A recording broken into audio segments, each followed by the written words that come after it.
Hello and welcome to Creative Momentum with Meg. This is the start of season 2, the home season, where I speak to writers and artists in Australia about their creativity and all the things that surround that. I'm going to kick off this season with an interview with Helen Garner, who pretty much needs no introduction, but she, for those who are unsure, she is an acclaimed Australian author of novels and long form journalism, really. I had a fantastic chat with Helen and I could have talked to her for hours. We talked about her creative process and routines and what got her started, as well as the things that still get in her way. I hope you enjoy this interview and I'll see you on the other side.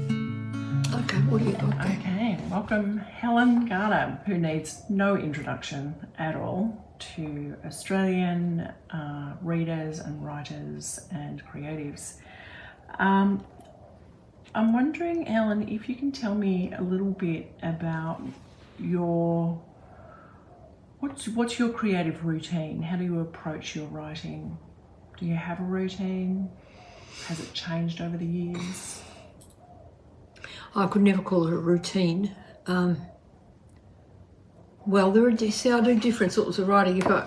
If I was writing when I'm doing non-fiction, because I'm which is usually in my case about a court, something happening in a court. Well, naturally, I'm a sort of a prisoner of the court.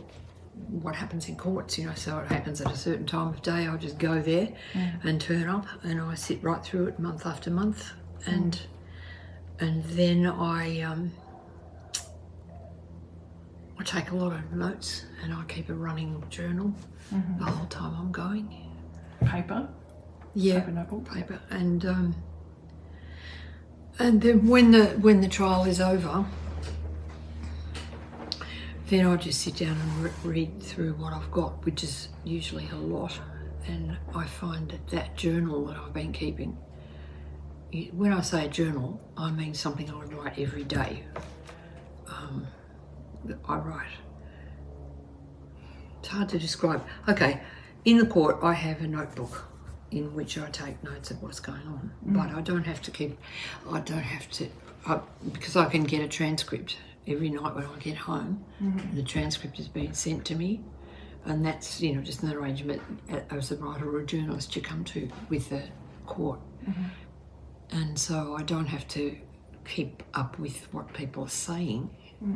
So being in court, that means that I can spend a lot of time just watching and listening for tones of voice. And that's the kind of thing that you're taking note of in your... And that's what I'm taking a note of. Yeah, well, that's what I'm taking note of when I'm sitting there, just scrappy notes. But the journal is I get home and then I just sit down and I write maybe for an hour or more about what happened today, what I saw, what I thought. And it's quite coherent, it's written, it's not just notes, it's a sort of flowing account. And that usually turns out in the end to be the sort of spine of the book. Yeah. And that's how I do that kind of work. But I haven't written a novel for a long time, so I can hardly remember. I think I probably I can hardly remember. I've got to say, I'm 83. I forget things, so there's a lot of blanks in my memory now. I'm 55 and I forget things. Do you do most of your writing from home, or do you have studios that you go to? No, I have a studio. I rent a little place over in North Melbourne, just a room, and in fact for many years I've done that, rent a place away from home, because I'm very distractible. And I have that sort of housewife thing that you never quite lose if you've been a housewife or a mother, which is you've got to get all the shit work of the house out of the way before you can think about anything else. So I used to either work in a library or rent a place to work, because Because when I'm at home, I'm thinking, I'll put that washing on, and that means in 20 minutes I'll have to go and hang it out, and then maybe, so, you know, life is broken up into little pieces from women who run a household. Yeah.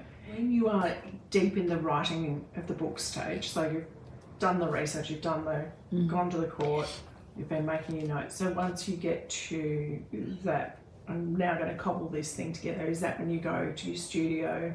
And do you do that every day, like a Monday to Friday, or? Yeah, well, if you're really flat out on something, if I'm really flat out on a project, I want to keep going. You know, you've got to, it's on a roll, and it's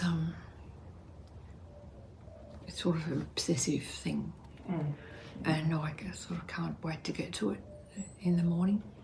Well, it does. I do get discouraged and scared, of course. At the start, or all the way through? Yeah. Yeah. It's actually really hard to describe the way I do it. I haven't been, well, last year I wrote that book about my grandson's football team, and that was the most fun I've ever had of any book that I've written, and I didn't find it hard. The hardest part for me is knowing how to start, and I've noticed that all through my life, that whenever I'm wanting to, you know, page one, what's on page one, I find that the most difficult part, you know, to find a place in yourself to stand from which to tell the story that you've got to tell. And it's as if you have to, well, I keep saying you, but I'm talking about myself, so I'll say I. It's as if I feel as if I have no accumulated competence, that I actually don't have what's required to write this next book. Like, I've written 12 other books, but they don't have anything to do with this book that I'm trying to do now. So I have to, it's a feeling of kind of helplessness. I'm curious about that, because I know, you know, a lot of published authors do talk about how each book comes with its own fear and whatnot. Yeah. So, and the fact that you are so well published, but that still sits there at the start of each one. Are there ways that you are able to help yourself through that? That you this helped me last time to get through this fear stage. No, I'm going to do that again. Nothing from the past helps. I mean, it probably does come up from the past once I find this new spot. It's really quite simple. I'm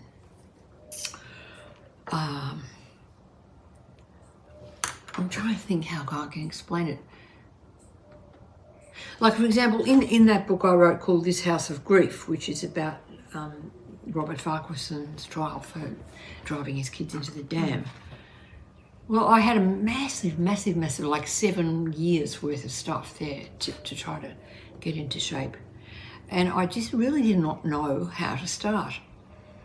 And by the way, I think sometimes when you don't know where to start and you just sort of fling yourself into it, you know, sort of in a mess, and you get it moving, and finally you do have it moving, but when you go back to the beginning is just this absolute shit heap of stuff. So I almost always have to rewrite the whole front of the book, like at least the first page. But it's partly because you don't really know what you're doing until you've almost done it. And so I don't know, I suppose there are some people who make plans, you know. A plan is a sort of complete foreign thing to me. I just have to kind of throw myself into it and thrash around. But I couldn't figure out how to start the Farquharson book until it occurred to me that it was really like a country and western song, that the story was. And when that occurred to me, I thought, oh, well, I'll just write that down. And I started it like a fairy story. Once there was a man who, that kind of tone. Yeah. And that's what allowed me to get on a roll with it, and that was an idea I was happy about. But I could never use it again, so it just works for its own project. But with the mushroom book, not the mushroom book. With the season, I couldn't get it started. I thought, what is this book anyway? What do I have to write about something general about football, or do I have to be polemical or have an opinion on it, or write about football and the past, or what football means? And I went off on it. Really, just all these really crappy thoughts and ideas that I had. And finally, I was writing in past tense and third person, and I thought, oh, this is stupid. I'm going to switch to first person, and I'm going to switch to present tense. As soon as I did that, bang, away I went, and I could hardly keep up. I just wrote, I pull up next to the footy ground, whatever it is, I pull up. So there I am, and I'm in the car. And what do you think it shifted for you by doing that? Oh, I just stopped being scared, because I was writing about football, which is blokes' territory. Yeah. And I thought, see, in my generation, writing in first person was, in Australia anyway, was rather frowned upon. And it was thought of, because it was a very sort of blokey world, the sort of the literary world of Australia when I was starting out back in the 70s or whenever it was. There was all these leftover things that, men thought and that I had absorbed from just living in this society, that there's something a bit selfish about saying I. And people, blokes used to use the expression, the vertical pronoun, for, and they kind of despised it and thought it was too, I don't know what they did think, but there was a bad vibe around it, and you were sort of taking the easy way out, I think, is what blokes thought. And I was, we had to sort of blast our way through that. And I actually love reading first person. I love it. And if I pick up a book at random and see it's written in first person, I think, hooray, I'm probably going to like this book. But that's ridiculous, because there's just as much shit in first person as there is in any other person. Yeah. Once I twigged that, then I was away. But the thing is, people have asked me why I put myself into those books about crime, the court books. Yeah. And so why are you in there? Why do you write those books in first person? And I know why I do. It's because I'm interested in, firstly, I don't want to try to have the last word. I'm not interested in getting the last word. And I'm not competent or confident enough to sort of back right up and take a sort of God's eye view of what I'm trying to talk about. But I also particularly want to take the reader into the court with me. I want them to be there, and I want them to experience the way that when you're following something like a trial, your feelings about what you're looking at change and change and change. There's this flow, and it's different every day. And some days you're asking, you think, oh, well, of course the person did it. Of course they did, it's so obvious. And then the next day, some other tiny fact will come to the fore, and you think, oh, how could I possibly thought that? And I think that's very interesting. I'm very interested in that sort of flow of awareness and thought. It's almost like a roller coaster of... Yeah, it is. Being dragged through it. Yeah. How do you choose, or how do you choose what you want to work on next, or where do you get your inspiration from? What does it find you? Well, something just crops up. I read the papers, and I still read the papers, even though it's not. I mean, I get the age every day mostly to do the crossword, but I also flip through it and see what's going on in Melbourne, and that's how the court books came about. I read the paper and I see a report about a certain a person who's been accused of a certain crime, and I think, I wonder what that person looks like. That's the first thing that comes to my mind. And so I would just hop on my bike and ride down to the court and just go in and sit there and have a look at the person and see what happened. I mean, there are plenty of times I went to a court and saw the person and listened for a while and didn't have that feeling that it was grabbing my sleeve. So then I'd just go home and read about it if someone else writes about it in the paper. So you let those ones go? Yeah, well, there are so many. I love courts. I love. I don't go there so much now because my hearing's packing up, and I can't hear really. I mean, you need to be able to hear quite sharply, and there's a lot of mumbling that goes on in courts and murmuring. And no subtitles. Yeah, that's right. So when I realised that I couldn't really, that was a bit of a sad moment, because I really did love that work. Yeah. But I also don't know if I've got the stamina to do it. I mean, really, they are. Those sorts of books are incredibly exhausting and often very distressing. Emotionally exhausting. Yes, yeah.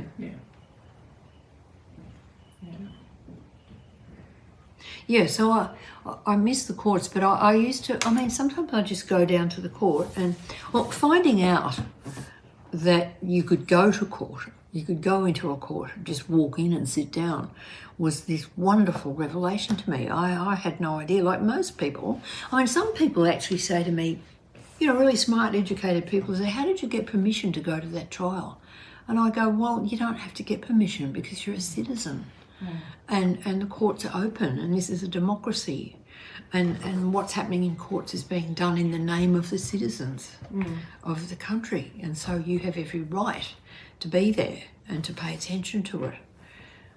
And once I realised that, because I used to go to court and sit there and I'd think, any minute now someone's going to tap me on the shoulder and say, get out, what are you doing in here? What's your authorisation?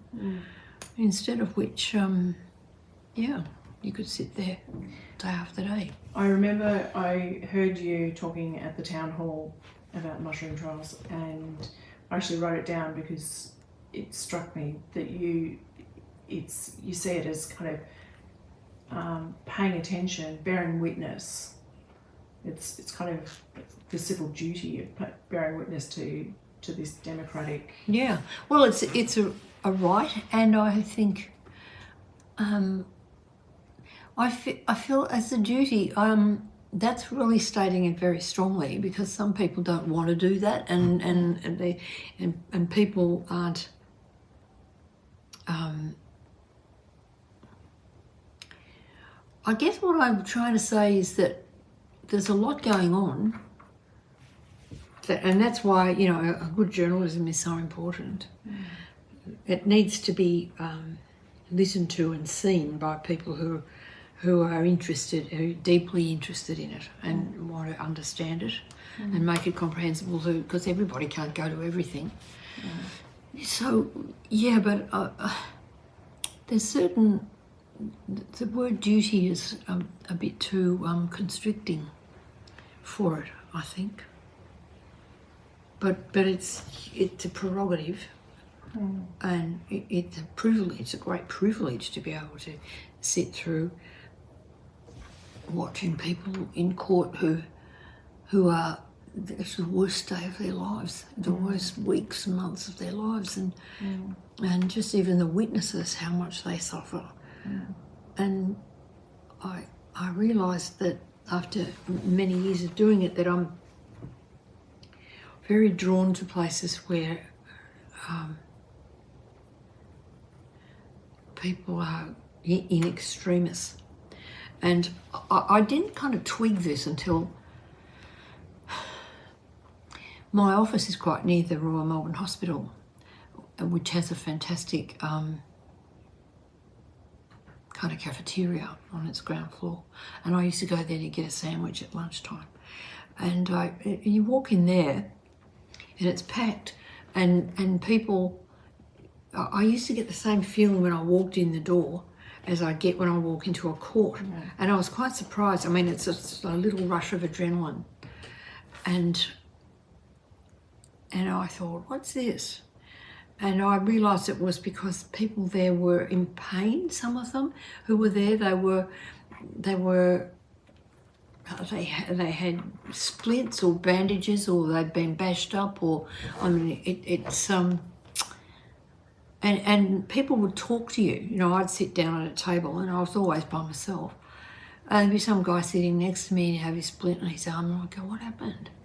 And he'd immediately tell me.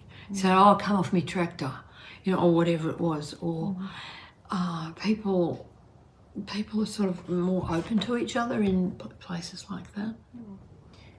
Have you always been curious about this kind of people at that, at the edge, I guess? Yeah, well, I don't know about always, but I as you know, as my life went on, I sort of noticed it about myself, and I know that some people have found,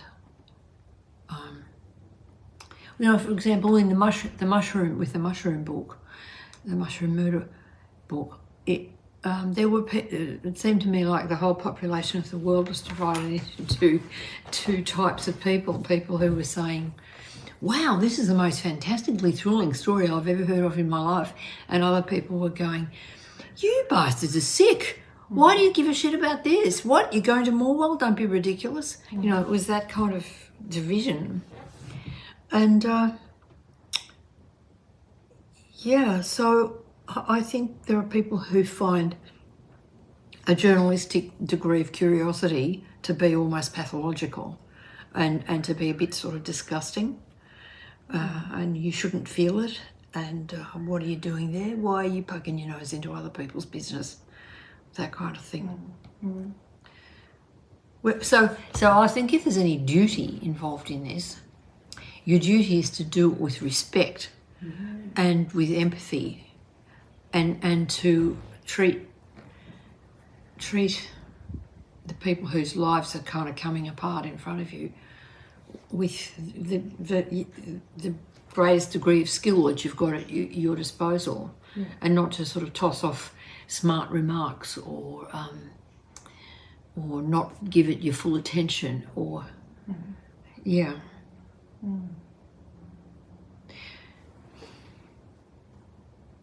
There was one time I read in the paper about a young Bangladeshi girl who was up on a charge for she was a student at La Trobe, and she'd had a PhD grant, and she came here from Bangladesh, and turns out she was a sort of radicalised Muslim, and she had tried to kill her host, the father of her host family. Oh, wow. And stabbed him with a knife, and I read about that, and I thought, I'm going to go down to court. I mean, what sort of person would that be? Of course, I get to the court, and she's, as it happened on that day, there was another trial where a sentencing was about to happen, and all the journalists were in there, so there was hardly anybody at the trial of this young woman. So I was sitting there basically by myself, and they brought her in, and she was tiny, like smaller than me, and she was fully, she had niqab, she was fully robed. And they took her in and put her in the dock. And the judge came in, and everybody in the court stood up except this girl. And I thought, oh, she is not acknowledging the authority of this court. She's remaining in her seat. And at that moment I had this feeling of mad rage. I was amazed at myself. I mean, and it was a kind of, I look back on it now and I puzzled over it so much, why this angered me so much. And I realised it was because the law means an enormous amount to me. And I respect it and I sort of love it, and I know that it's just as faulty as any other human phenomenon, but the idea that someone wouldn't stand up ritually when the judge came in was kind of outrageous to me, and I was like shaking with shock. And the judge said, well, what has to happen at the beginning before the whole trial starts is that the person in the dock has to identify themselves and make sure they've got the right person. And the judge was sort of not impressed. It was a woman, the judge. And she said, kindly stand, in that kind of tone. And suddenly the girl was on her feet. And kindly remove your facial covering so that we might identify you. And so she took off her facial covering, and they asked her if she was who they thought she was, and she was. The judge says, you may replace your facial covering and take your seat. And there was an edge on the way she spoke. And I realised that for the first time in my life in a court, I did not have what I think is essential in this work, and that is to have some degree of empathy with the person, who's the accused person. And I thought, without that, I'm not fit to do this work.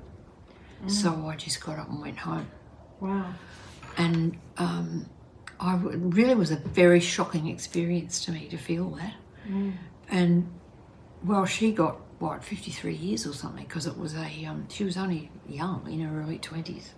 But it was a really terrible and appalling story of what she'd done. She brought this big knife with her all the way from Bangladesh in her suitcase, and with the aim of killing someone, she didn't care who.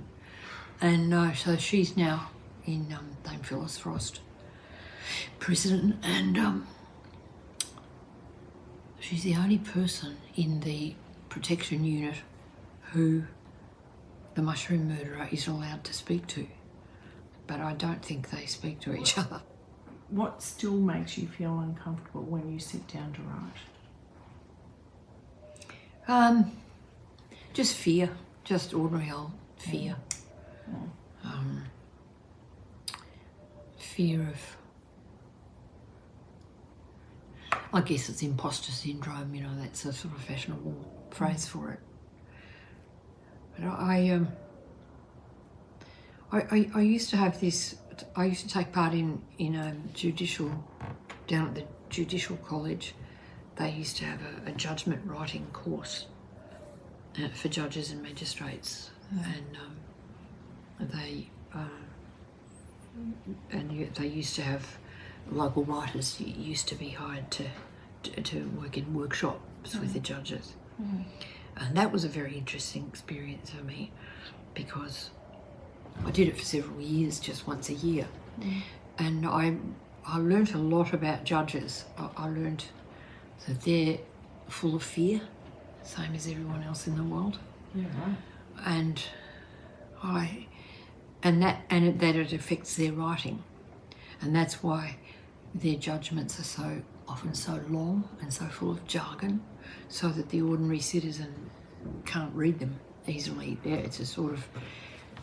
Anyway, so I came to understand that after a few years of doing this work. And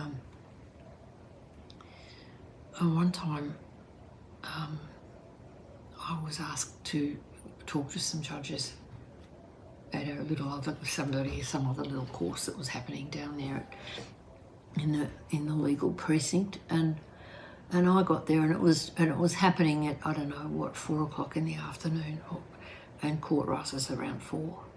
And into the room came all these judges, and I looked at them and they were so tired. You could see they were exhausted.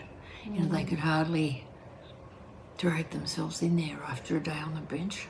And I really felt for them, and I thought, well, I'll talk about fear. And I said, well, why don't we talk about fear? And they all, their eyes brightened and they sat up straight. And I thought, they're all scared. And I asked them, I said, what are you scared of? And they pointed like that, the court above. Yeah, wow.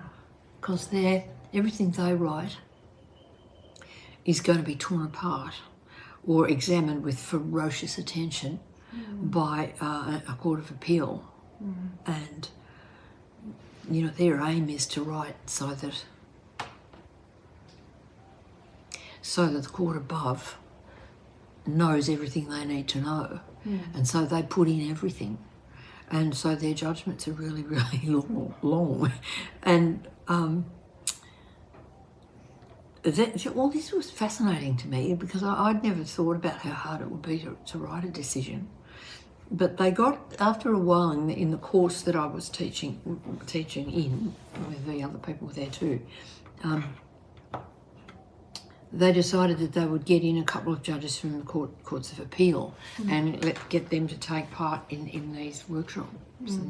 And that was so interesting because they said, look, we haven't got time to read these enormous judgments that come up. You have got to digest the material, not just write it down and give it to us, but you've got to decide what's important. And you've got, you know, they started basically teaching them what was required. And they said, you can't just put something in because you think we might need to know it.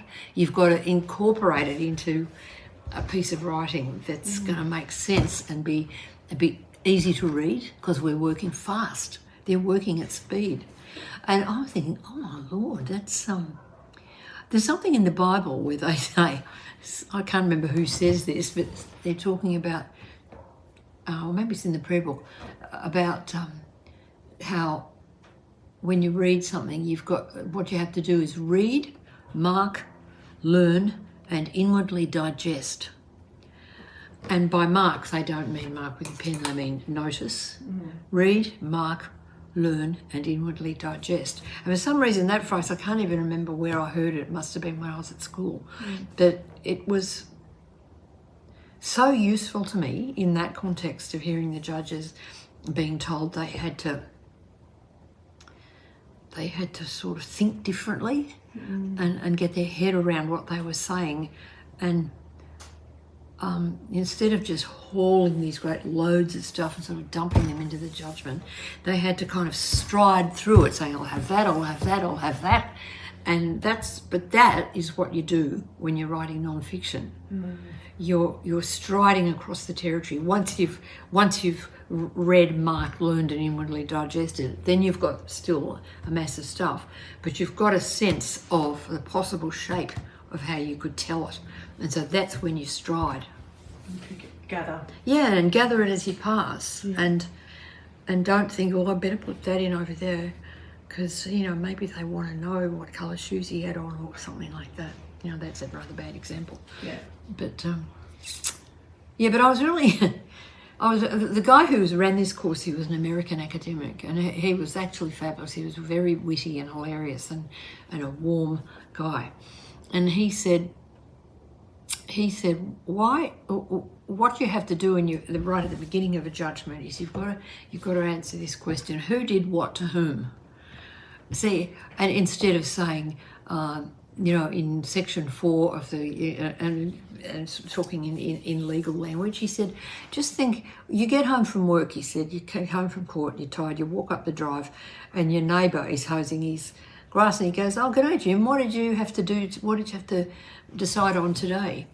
And he said, do you say in section 49 of such and such a law, or do you say, oh, it was a bloke who murdered his wife in order to get the money that she had? And he sort of tried to break it down and put it all in human terms. It was so exciting to watch. It's almost like coming up with the pitch of the case. Yeah. I've never done a pitch in my life. Did you always know that you wanted to write? Yeah, but I didn't know how. I mean, I knew that I liked sort of messing around with sentences, and but I never imagined that I would write anything that could be published. Do you still remember the moment where you realised, I've got something here? Yeah, I do. It was when I was writing Monkey Grip, and I thought there was a story there. I was down. I thought this. I looked at the stuff that was in my diary about what was going on in my life at that time, and I could see that it was interesting. I mean, it was interesting to me. It wasn't boring crap about, why doesn't he love me, kind of shit. But and I thought, I'll just start writing. I'll take the diaries down to the library with another notebook, an empty notebook, and I'll write the interesting bits. I'll copy the interesting bits into the notebook. And I did that, and I just sort of blindly did that. And after a while I thought, I can see this is coming around in a sort of a curve. And what was happening in my life was coming around in a sort of a curve, and I could see it was going to fall off a cliff at the end. So I just remember that, like a little light goes on. I think there's a curve in this. And but that's what I think a short story is. It's a chunk of life with a bend in it. That's how I would define a short story. I think it sums it up really well. Yeah, well, it does. It's a slice with a... Yes, it gives you a surprise, and it can be early in the story or in the middle or right near the end, or it can be something you don't put in. Yeah. If you were to be chatting with someone who is maybe at a transition stage of their writing or creativity, or they're at an early stage, what, I guess, piece of wisdom would you want to give them to encourage them to keep going? I'd tell them to read more. Keep reading. Everyone should be reading. I mean, anybody that's a writer should be reading all the time. And I'm often surprised when I go to people's writing classes to find that they hardly read at all. There are some people in those classes who aren't even interested in reading. I remember once being in a writing class, and they had at a university, and I said, what was the last book you read? And they all go, I think I've read one in HSC. And this was 20 years ago, but I was shocked. I wanted to say, what the fuck are you doing here? If you're not really interested, why go and do something else? Be a nurse or something useful. Yeah. It's disappointing to me that they don't teach grammar properly in schools anymore. No. I think that's actually quite tragic, because if you don't understand how sentences are formed, how can you edit your own work? How can you analyse what you've done and make it better in any sort of knowing way?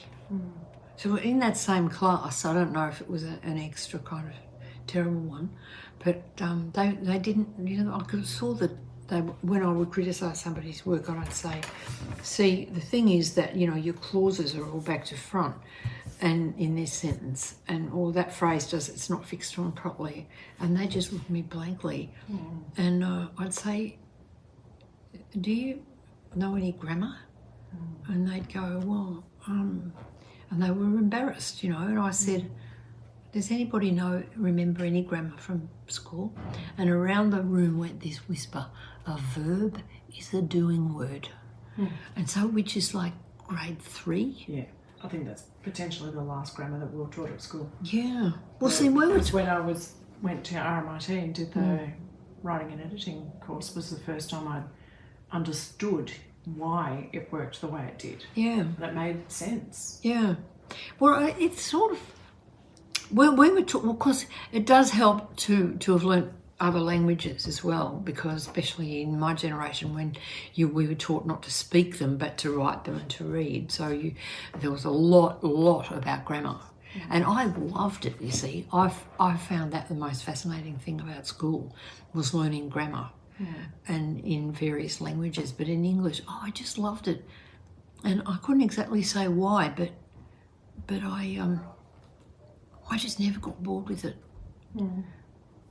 And I still read the paper with a pen in my hand because nobody knows how to attach any old pen will do. People don't know how to. They don't know the order in which to put things so that they make sense. So they have a little phrase or a clause which is kind of tacked on at the end, and it means the opposite of what they think it means. And oh God, you try to explain this to someone and they think you're being pedantic, which is enraging. Language matters. Yeah. Yeah. So people need to read more and work out how to string a sentence together properly. Yeah, and practice. You've got to practice every day. Yeah. I mean, whatever your skill is that you're trying to develop, you've got to do it every day for an hour. I'm making a rule here. I love a rule. People love a rule. Yeah, well, you should. I mean, really, you should be writing for an hour a day if you're wanting to be a writer, which is a strange thing to do. So let's put it this way: if you want to write. Because being a writer is sort of a fantasy that people have, I think. Yeah. And writing every day, what I know from myself and also with the people I work with, is that it helps keep the fear away as well. Yeah, it does. When you're not writing every day, then... Yes, it sort of gangs up on you. It does gang up on you. Yeah. Yeah. Well, that's why, I mean, I've written a diary all my life since I was a teenager. And there's always something, people say, oh, I don't know what to write about, but there's always something to write about. I mean, didn't something happen during the day? And I think people think they're supposed to write deep analysis of their psychological state or some shit like that. But really, you just need to say, when I was at the cafe, I saw, I saw 3 kids in long robes, or a man spoke to me on the tram and this is what he said.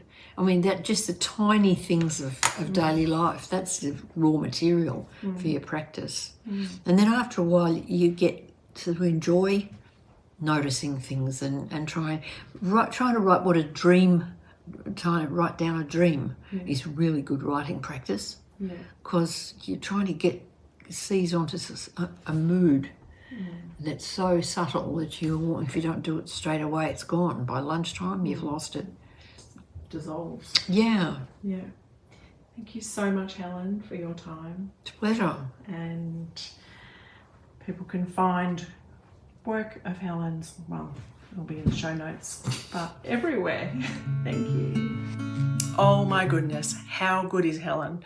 I could have talked to her, as I said, for hours, and we did talk for longer than this. After I'd stopped recording, she shared some other amazing things, like she's in a reading group, which is not a book club where you have to do the homework of reading the book. They read the book in their reading group times, and it's helped them to read through some more dense books and understand what the authors are saying. I loved so many pieces of wisdom that she shared during that episode, and things like the fact that she still has fear turning up to her writing, not knowing how to get started with page 1, and that sometimes all it takes is understanding how to get started with that one, like with the going, oh, what about if I put it in first person and present tense, and then she's off and racing. So, some of the reminders for us all as writers is things like, your grammar. Get to know your grammar so that you can edit your own work. Read a lot. Turn up to your writing or your art, whatever it is that you're making every day, so that you can get better at it. And, just to really be committed to what you do as a creative. For anyone who is struggling about where to begin, her advice is clear. Read more, write at least an hour a day, learn your grammar. And just pay attention to those small things in your daily life because they begin to be raw material for your practice. And if fear creeps in, just remember Helen shows up every day to it, despite the fear. So from here, I've got some more wonderful artists lined up for you. Next week, we're going to hear from Claire Mosley, who's an illustrator. And then after that, I have another artist lined up for you and some writers. So I've got a lot packed in for this next season. I don't know how long it's going to be. It's going to be as long as it needs to be. And thank you for joining me in today's episode. I look forward to seeing you next week. If you liked this show and this episode, please do like, share, subscribe. And, you can add a comment on the show notes page, which is on my Substack, Musings with Meg. And I will see you next time. Thanks for listening.